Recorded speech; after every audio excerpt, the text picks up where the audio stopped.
നിരാശ എൻ കാൽ കീഴിൽ, ഇനി തോൽവിയും എൻ കാൽ കീഴിൽ.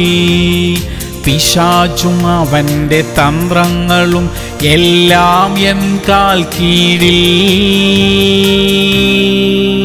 സങ്കീർത്തനങ്ങൾ 55:22. നിന്റെ ഭാരം യഹോവയുടെ മേൽ വെച്ചുകൊള്ളുക, അവൻ നിന്നെ പുലർത്തും. പ്രിയമുള്ളവരെ, നമ്മുടെ ഹൃദയഭാരങ്ങളെല്ലാം ദൈവസന്നിധിയിൽ ഇറക്കി വെക്കാം. നാം അത് ചുമക്കേണ്ട കാര്യമില്ല. ദൈവം വിഷയങ്ങളെ ഏറ്റെടുക്കും. എല്ലാ ചിന്താകുലങ്ങളും യേശുവിന്റെ കൈകളിൽ ഏൽപ്പിക്കാൻ തിരുവചനം നമ്മെ ഓർമ്മിപ്പിക്കുന്നു. ഒന്നിനെക്കുറിച്ചും വിചാരപ്പെടരുത്. മനസ്സിൽ ഭാരങ്ങൾ ചുമന്നുകൊണ്ട് നടക്കുന്നതുകൊണ്ട് പ്രയോജനമൊന്നും തന്നെയില്ല. എല്ലാ വിഷയങ്ങളും ദൈവകരങ്ങളിൽ ഏൽപ്പിച്ച് സ്വസ്ഥമായ മനസ്സോടെ ഇന്ന് നമുക്ക് മുന്നോട്ട് പോകാം. പ്രാർത്ഥിക്കാം. സ്വർഗീയ പിതാവേ, ഞങ്ങളുടെ സകല ചിന്താഭാരങ്ങളും അങ്ങയുടെ കയ്യിൽ ഏൽപ്പിക്കുകയാണ്. കർത്താവേ, അതെല്ലാം അവിടുന്ന് ഏറ്റെടുത്തിരിക്കുന്നതിനായി സ്തോത്രം. മനസമാധാനത്തോടെ ഇന്ന് ജീവിക്കുവാൻ ഞങ്ങൾക്ക് കൃപ തരണമപ്പാ. യേശു ക്രിസ്തുവിന്റെ നാമത്തിൽ തന്നെ.